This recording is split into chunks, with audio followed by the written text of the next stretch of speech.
जय हिंद, नमस्कार। मैं अंबर जैदी स्वागत करती हूँ आप सबका आज के हमारे खास कार्यक्रम में। और आज मेरे साथ एक खास मेहमान मौजूद हैं, संजय दीक्षित जी, जिनसे हम एक बहुत ही विवादित मुद्दे पर बात करेंगे। नमस्कार संजय जी, जय हिंद, बहुत बहुत स्वागत है आपका। नमस्ते आपको नमस्ते और आपके दर्शकों को। संजय जी, हमारे देश में यूं तो मंदिर मस्जिद के विवाद की बात करें तो बड़े बड़े ऐसे मसले रहे हैं जो हल हो चुके हैं, जैसे कि राम मंदिर विवाद जो कि कोर्ट से हल हो चुका है। उसके अलावा कृष्ण जन्मभूमि और इस तरह के से बड़े ज्ञानवापी कई सारे ऐसे चर्चित मामले हैं जिनके ऊपर आए दिन हम कई सालों से चर्चा होते देखते हैं। लेकिन आजकल संभल से लेके बदायूं, अजमेर, कई सारी ऐसी जगह चर्चा में हैं जिनको लेकर एक बार ये सवाल शुरू हो गया है कि आखिर हर मंदिर और हर मस्जिद के नीचे मंदिर क्यों ढूंढा जा रहा है?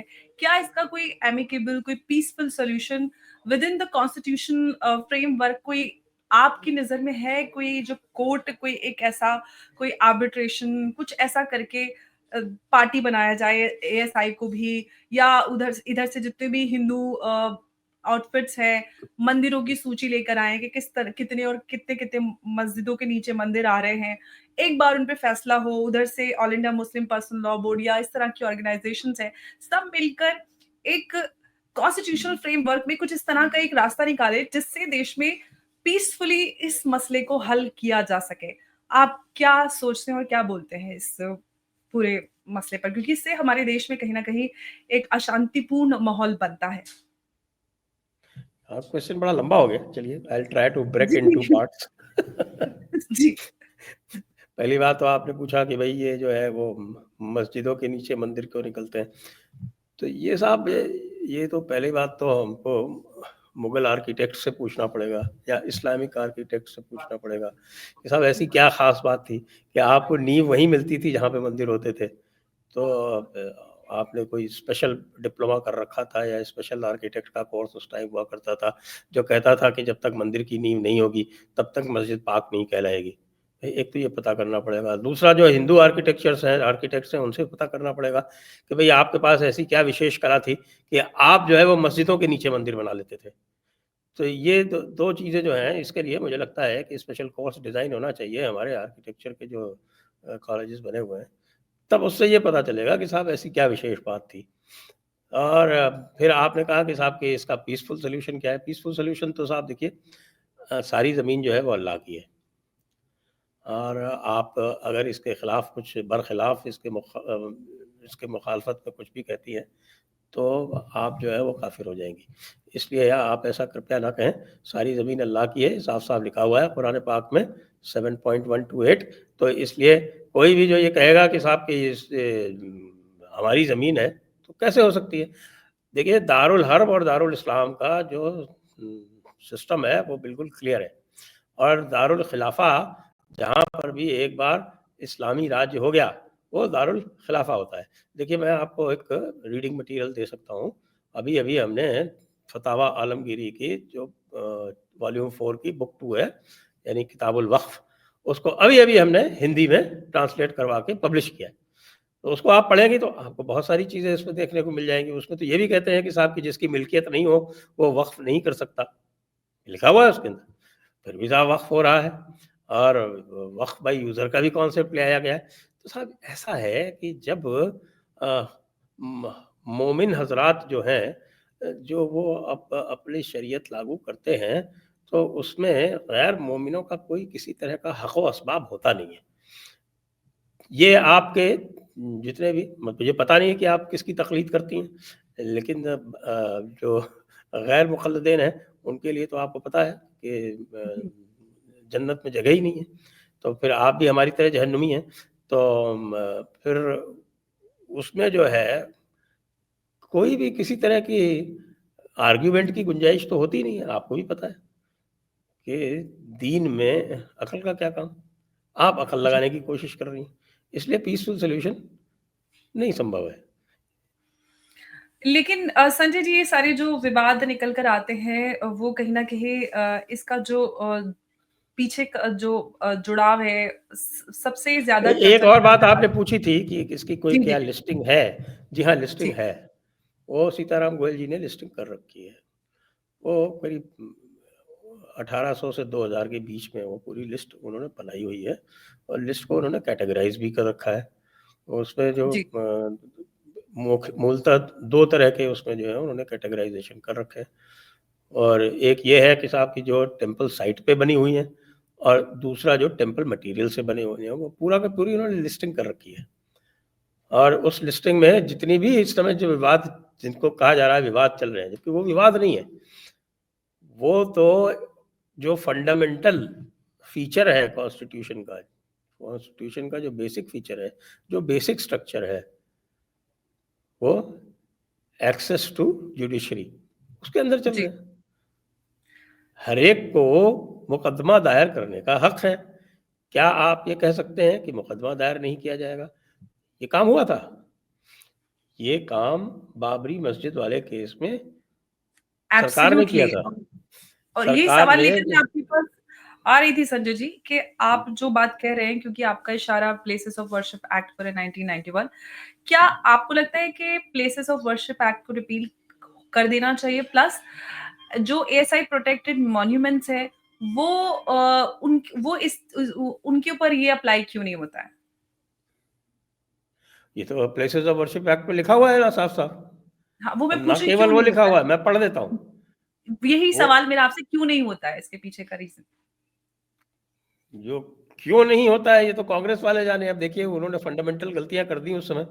अब आप ये देखें कि जितने भी हमारे जो मुस्लिम पक्ष के पैरोकार जो भी आते हैं, वो ये कहते हैं कि साहब की जो बेसिक स्ट्रक्चर है वो चेंज नहीं किया जा सकता, या जो जिस हालात में है उसको बदला नहीं जा सकता। ऐसा तो नहीं लिखा है। प्लेसेस ऑफ वर्शिप एक्ट में ये लिखा है कि रिलीजियस कैरेक्टर चेंज नहीं किया जा सकता है, और ये सेटल्ड लॉ है। अनेकानेक इसमें जो है वो दृष्टांत हैं, हम्म। अनेकानेक इसमें जो है वो आपके प्रेसिडेंट्स हैं। लॉ, केस लॉ सेटल्ड है। आपके जो अभी जो अयोध्या वाला जो निर्णय हुआ था, उसमें भी एक केस का इसमें उन्होंने संज्ञान लिया है। एक राम जानकी डेटीज करके एक केस है, उसको रेफर किया है, और ये कहा जी। है जो जो स्पेस भगवान को डेडिकेट कर दी गई है, डेटी को डेडिकेट कर दी गई, देवता को डेडिकेट कर दी गई, तो देवता इज इमॉर्टल। ये 5 जज बेंच है, एक राम स्वरूप, महंत राम स्वरूप में, उसमें भी लिखा है डेटी इज इमॉर्टल। तो वो मूर्ति जो है, वो पूजा मूर्ति की नहीं होती, पूजा डेटी की होती, मूर्ति माध्यम होते। आप मूर्ति तोड़ देंगे, उससे देवता का अस्तित्व समाप्त नहीं हो जाता, वो भूमि देवता की ही रहती है। तो इसलिए यदि यह सिद्ध कर दिया जाए कि यहाँ पर कभी देवता विराजते थे, तो उसका रिलीजियस कैरेक्टर देवता का ही रहेगा, क्योंकि ये भी लॉ है कि जो मस्जिद है या जो कोई श्राइन है, वो मूव की जा सकती है। ये बेसिक मुस्लिम लॉ है। तो इसलिए भाई, और देवता वहां पर जब तक उनका जो है विधिवत विसर्जन नहीं किया गया हो, देवता वहीं रहेंगे। तो रिलीजियस कैरेक्टर जो है वो डिटरमिन करने के लिए सिविल सूट लाई करता है, ये भी बेसिक लॉ है। तो लोग रिलीजियस कैरेक्टर डिटरमिन कराने के लिए सिविल सूट डाल रहे हैं, आप उनको रोक सकते हैं क्या? प्लेसेस ऑफ वर्शिप एक्ट में क्या किया था, जो original places of worship act है, उसमें एक प्रोविजन इन्होंने डाला था कि एक मिनट में आपको इसमें पढ़ देता हूँ। जी। Any suit, appeal, or other proceeding with respect to any matter in subsection 2 finally decided dispose of, ये तो उसका वो है। इसमें ये था कि जो बाबरी मस्जिद, हाँ ये है 4, सेक्शन 4 का पार्ट 2। हाँ, if on the commencement of this act any suit, appeal, or other proceeding with respect to the conversion of the religious character of any place of worship existing on the 15th day of August 1947 is pending before any court, tribunal, or other authority, the same shall abate, and no suit, appeal, or other proceeding with respect to any such matter shall lie on or after such commencement in any court, tribunal or other authority. तो ये provision तो डाला था ना place of worship act में। जी, इकबाल फारूकी वाले case में supreme court की 5 जजेस की बेंच ने इस पर्टिकुलर प्रोविजन को, प्लेसेस ऑफ वर्शिप एक्ट को चैलेंज किया गया था, उसकी जी, कॉन्स्टिट्यूशनैलिटी को चैलेंज किया गया था। तो उन्होंने प्लेसेस ऑफ वर्शिप एक्ट को तो कॉन्स्टिट्यूशनल मान लिया, लेकिन इसका ये जो प्रोविजन था 4(2) इसको जी, अनकॉन्स्टिट्यूशनल करार कर दिया कि ना, you can not bar access to judicial remedy, ईबी जस यूबी रिमीडियम, ये लॉ का सर्वमान्य और भूत आधारभूत सिद्धांत है। तो ये तो प्रावधान डाला था हमारे भाई लोगों ने कि साहब कोई सूट नहीं आएगा, कुछ नहीं होगा, बाकी जितने अगर सूट चल रहे हैं तो वो अबेट कर जाएंगे। कोर्ट ने मना कर दिया कि नहीं, ये नहीं हो सकता, एंड अनकॉन्स्टिट्यूशनल है। तो अब उसका क्या करो? अब जो लोग जो हैं उस पे ब्याह पे अगर कोई सूट फाइल कर रहा है, मैं कह रहा हूँ कैसा भी सूट फाइल कर रहा है, सही है या गलत है, जी, उसका जो बेसिक राइट है सूट फाइल करने का, आप उसको तो नहीं टेक अवे कर सकते कि साहब सूट क्यों फाइल हो रहे हैं।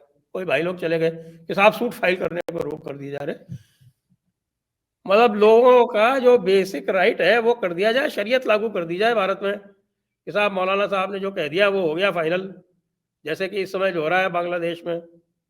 जी, तो ये मौलाना क्लास है ना, इसका जो है वो क्या कहें इसको, ये पूरा का पूरा मौलाना क्लास है। इसको जब ऑप्शन था, जिस समय खड़े होके लाल कृष्ण अडवाणी जी ने कहा था कि आप 3 छोड़ दीजिए, बाकी पे हम अपना क्लेम छोड़ देंगे, हालांकि उनकी बहुत जबरदस्त आलोचना हुई थी, लेकिन एक ऑफर आया तो था, उसको एब्सोल्युटली। भी फेल टू टेक दैट। तो now why are they crying? अब तो जो 1800 है उसके ऊपर तो क्लेम 1800 2000 है लगभग जी। एग्जैक्ट।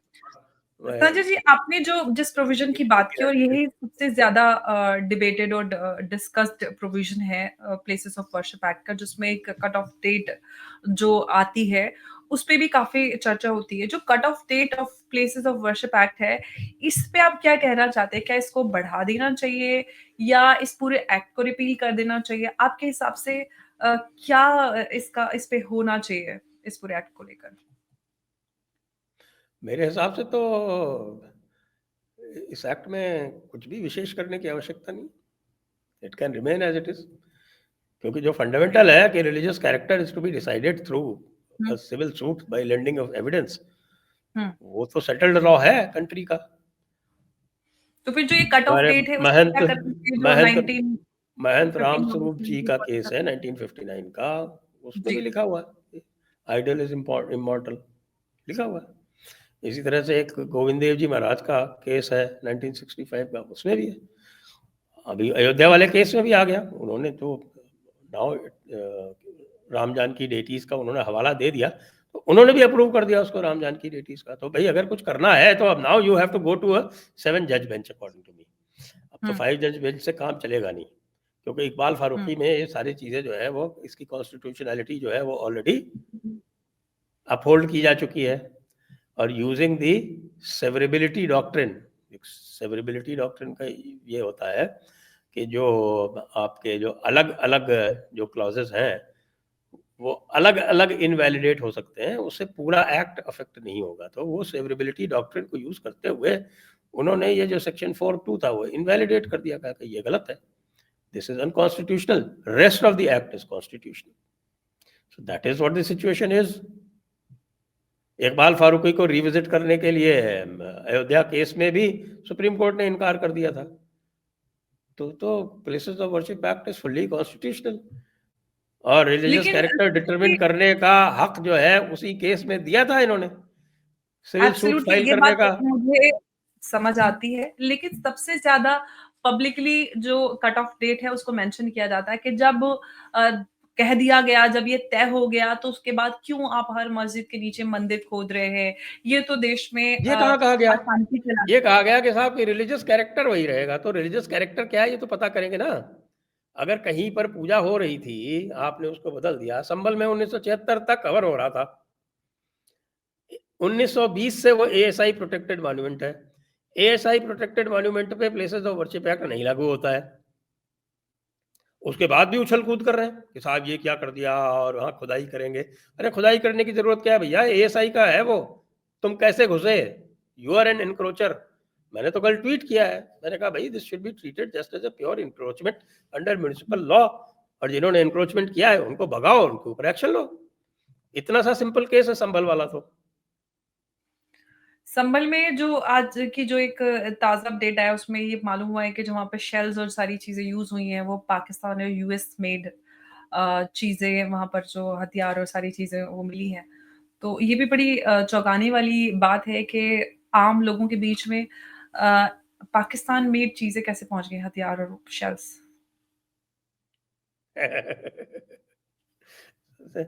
इसका जवाब जो है ना वो आपको थियोलॉजी में मिलेगा, इसमें नहीं मिलेगा।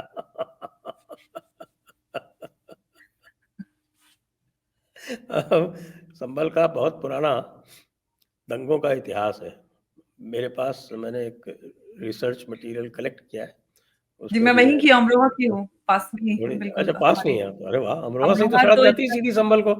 जिसको बिल्कुल जाना है अमरोहा का संभल वो या तो गजरौला होके जाएगा या अमरोहा होके जाएगा, depending on which road is better. जी।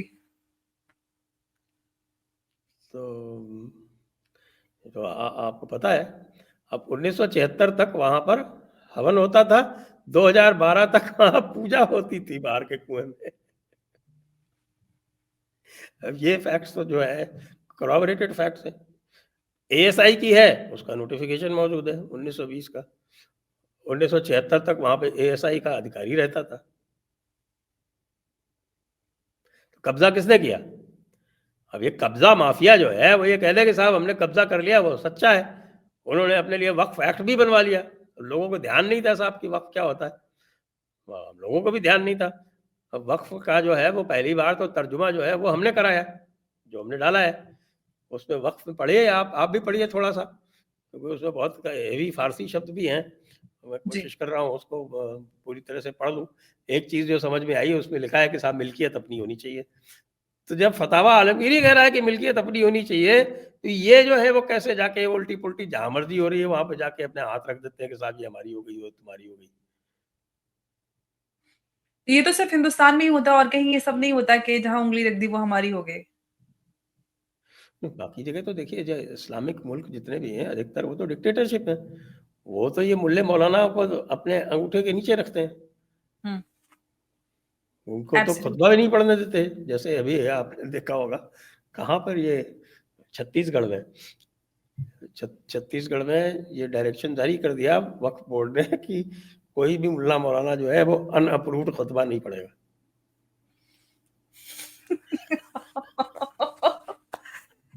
ऐसे कैसे चलेगा? इनकी जो मर्जी होती वो करते। जी, ये मैंने कई बार कहा है इसको, ये जो अरब कंट्रीज है ना ये अच्छी तरह से जानती हैं कि इनको कैसे काबू में रखा है। अगर मुल्ले मौलाना को काबू में नहीं रखोगे तो वही होगा जो पाकिस्तान में हो रहा है, वही होगा जो बांग्लादेश में हो रहा है। और काफी कुछ भारत में भी करने का प्रयास किया जाता है, क्योंकि मुल्ले एब्सोल्यूटली। मौलाना काबू में यहाँ भी नहीं है।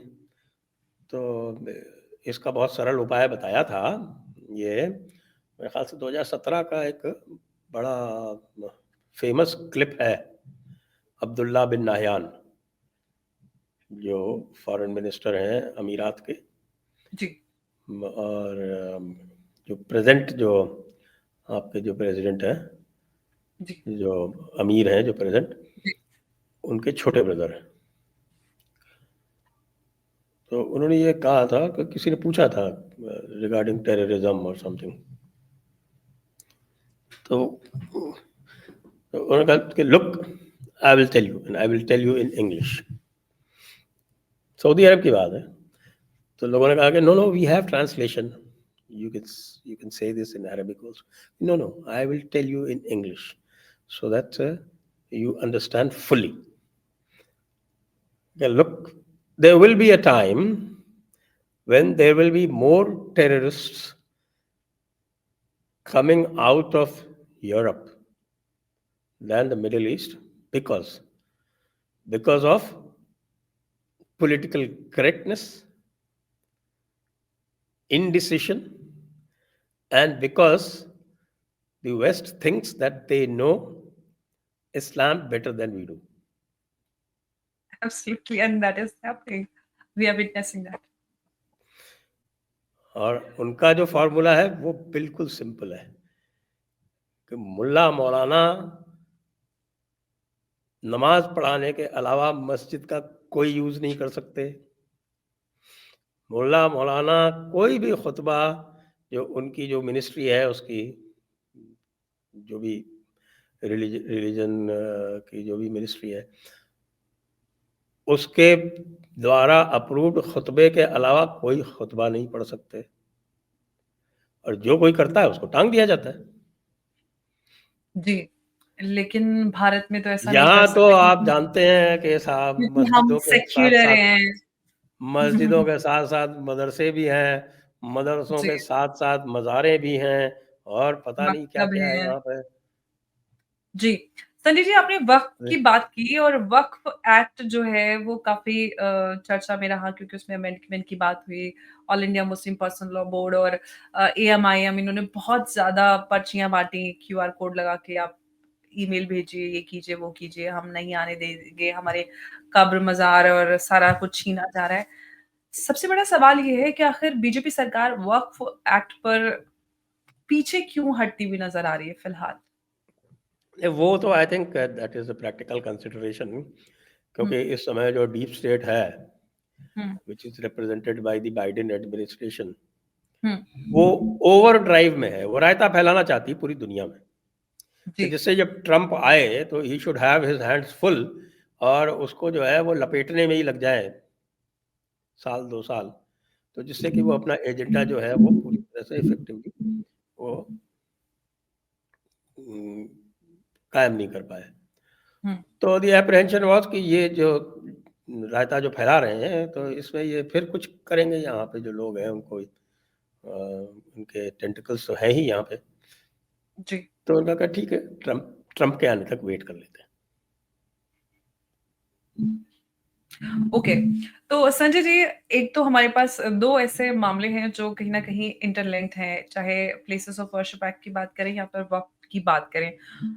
एक-दूसरे से मिल जाते हैं और कई सारे विवाद उसके चलते हमारे देश में अक्सर सामने खड़े हो जाते हैं आके। आपको क्या लगता है अभी हमने कॉन्स्टिट्यूशनल डे मनाया 26th ऑफ नवंबर को और हम ये कहते हैं कि हम एक रिपब्लिक है, डेमोक्रेटिक रिपब्लिक। क्या आपको लगता है कि हम वाक़ई में जो एक रिपब्लिक होने के जो स्टैंडर्ड्स, जो आयाम होते हैं, उनको हम 76 साल बाद भी फुलफ़िल कर पाते हैं, जहाँ पर इस तरह के प्रोविज़न्स हैं, places of worship act, Waqf act, minorities और इस तरह की चीज़ें, शरिया लॉ एंड ऑल?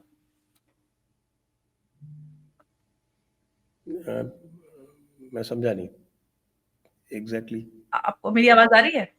नहीं, आवाज़ आ रही है। मतलब मैं जी, आपका मैं ये आशय नहीं कहना चाह समझा। रही हूँ कि क्या पूछ रहे थे आप? जी, मैं ये कहना चाह रही हूँ कि अभी हमने कॉन्स्टिट्यूशनल डे मनाया हुँ। 26 नवंबर को और हम भारत एक सेक्युलर डेमोक्रेटिक रिपब्लिक है और हमें 76 साल पूरे करने के बाद जब कॉन्स्टिट्यूशन हमारा अस्तित्व में आया, हम खुद को डेमोक्रेटिक सेक्युलर मानते हैं। क्या हम उन सारे आयामों पे खरे उतरते हैं, जो हमें एक सेक्युलर डेमोक्रेटिक रिपब्लिक बनाता है, जहाँ पर ये प्रोविजंस भी हैं, जहाँ पर प्लेसेस ऑफ वर्शिप एक्ट भी है, जहाँ पर वक्फ एक्ट भी है, जहाँ पर शरीयत लॉ भी है। मतलब एक तरफ हम अपने आप को सेक्युलर डेमोक्रेटिक रिपब्लिक बोलते हैं, उस एक तरफ इस तरह के प्रोविजंस हैं, जो कहीं न कहीं एक सेक्ट के साथ अ, उसकी हक तलफ़ी करते हैं या उसके अधिकारों का हनन करते हैं। देखिए इसके भी 2 डायमेंशंस हैं। एक तो डायमेंशन ये है कि भई जो दूसरी तरफ से कहा जाता है क्योंकि जी, आपका जो इशारा है वो थोड़ा अलग है। जी, लेकिन जो दूसरी तरफ से कहा जाता है कि साहब देखिए ये जो है हमारे कॉन्स्टिट्यूशनल राइट्स का हनन हो रहा है, इसका अमेंडमेंट करके वक्फ बिल का अमेंडमेंट करके या प्लेसेस ऑफ वर्शिप एक्ट का हमारे फेवर में इंटरप्रिटेशन ना होके तो वो जो है वो एक्चुअली कॉन्स्टिट्यूशन नहीं चाहते, वो ये चाहते हैं कि साहब के नाम रहे, कॉन्स्टिट्यूशन का आवरण रहे और उनकी जो है वो मनमर्जी चलती रहे। अदरवाइज़ ये जो एनोमली पैदा हुई है, ये 2013 में जब अमेंडमेंट हुआ है ना, उसके बाद पैदा हुई है। उसके पहले हालात इतने ख़राब नहीं थे कि 2013 के अमेंडमेंट ने बहुत सारी ड्रैकोनियन पावर्स दे दी वक्फ बोर्ड्स को, और फिर वो they started laying claim on everything. तो पहले तो ये था कि भाई इसमें जो पर्सन हैविंग इंटरेस्ट की जो डेफिनेशन थी, उसके अंतर्गत ही कि Waqf act will be applicable to persons having interest. Persons having interest was very well defined कि persons having interest means those who followed the those who followed Islam. अब इन्होंने 2013 में इसको, सेक्शन 4 है शायद, उसको अमेंड करके ये कर दिया कि साहब की पर्सन हैविंग ग्रीवेंस। उसके बाद तो फ्लड गेट्स खुल गए, उन्होंने सबके ऊपर लागू कर दिया, जिसको देखो उसकी जमीन कब्जा करना शुरू कर दिया। तो ये जो हंगामा शुरू हुआ है या जिसके विरोध शुरू हुआ है वो इस वजह से हुआ है, एक ये, और दूसरे जो है इनको जो पावर्स दे दी गई बिना हियरिंग के कोई भी अपने रजिस्टर में रजिस्टर करने की, भाई they can do a survey without informing the people whose lands are being surveyed. और सेक्शन 40 इतना ड्रैकोनियन है इसका कि कुछ पूछिए मत। तो जब आप जाति करेंगे तो रिएक्शन होगा, क्रिया की प्रतिक्रिया होगी। तो that is why it has happened. और अब अमेंडमेंट हो रहा है तो अमेंडमेंट तो भाई कॉन्स्टिट्यूशनल ही है ना। एब्सोल्युटली। अमेंडमेंट एक कॉन्स्टिट्यूशनल प्रक्रिया ही तो है। तो आपके हक में इसको ड्रैकोनियन बना दिया गया। अब उसको अमेंडमेंट करके उसकी जो एक जो जूरिस्प्रूडेंस के जो बेसिक सिद्धांत है कि the other person should be heard, no person should be there should not be a conflict of interest, nobody should be a judge in his own cause, ये जूरिस्प्रूडेंस के फंडामेंटल्स। तो वो उसी का बैलेंस ही तो रिस्टोर कर रहे हैं। ये तो एक बात होगी। दूसरी बात जो आपने कही ना कि साहब के एक के हक में इतनी सारी चीजें क्यों है, वो हमारी अभी तक जो है ना वो मानसिक गुलामी चली आ रही है। क्योंकि आज तक इन्होंने ये तो माना कि साहब अंग्रेज जो थे वो यहाँ के देवर कॉलोनियल और इंपीरियल मास्टर्स, लेकिन ये अभी तक यहाँ पे ये नॉर्मलाइज कर दिया गया है कि साहब के जो इस्लामिक इन्वेडर्स थे उनको ये इंपीरियल पावर नहीं मानते, और इसकी वजह से बहुत सारे जो उनकी जो इंपीरियल इंटरेस्ट हैं वो माइनॉरिटी के आवरण में आज भी चलते आ रहे हैं, and they definitely defy the principle of equality among religions. जी। यही इसीलिए मेरा सवाल था कि कॉन्स्टिट्यूशन इंश्योर करता है right to equality to everybody irrespective of caste, creed, gender and religion. दूसरी तरफ हमें इस तरह के प्रोविजंस नजर आते हैं जहां पर जो राइट टू इक्वालिटी है उसी को हम अब वो जो 1937 का शरीयत एक्ट है, जी शरीयत act is also totally against the constitutional provisions. Absolutely. तो इसीलिए बार-बार सवाल खड़े उठते हैं, लेकिन सबसे बड़ी बात यही है कि अरे तो बड़े मजे की कॉन्स्टिट्यूशन। बात है, वो शरीयत एक्ट अगर जी, आप पढ़े हैं जी, तो उसमें ये जो प्रोविजंस दिए गए हैं ना, तो साहब जो महिलाओं से संबंधित प्रोविजंस है वो तो लागू कर दिए गए, लेकिन जो लेकिन जो आपके उसमें प्रोविजंस हैं regarding estate, regarding will, regarding and agricultural land. Partition, agricultural land, वो सब एट योर ऑप्शन है। तो एलिट्स के इंटरेस्ट पूरी तरह से प्रोटेक्ट कर दिए गए हैं उसमें। एब्सोल्युटली। ऐसा बड़ा फ्रॉड किया गया है कि भाई जो है वो खाली की खाली ऐसा लगता है कि it should be renamed as the women subjugation act. Absolutely. और हाँ, इसीलिए कहते हैं कि क्या इस तरह के प्रोविजंस का होना आवश्यक है। एक तरफ हम अपना अरे साहब प्रॉब्लम ये है कि हमारे जो लॉ बनाने वाले हैं जो कि 99% हिंदू हैं, जी, उनके ये समझ में ही नहीं आता। अब ये 5-7 साल से जब से हम लोगों ने समझाना शुरू किया है तब से कुछ ज्ञान आया है। ये जो वक्फ अमेंडमेंट बिल वगैरह जो है ना, वो जो ज्ञान जी। आपने हमने बांटा है उसका आप परिणाम देख रहे हैं।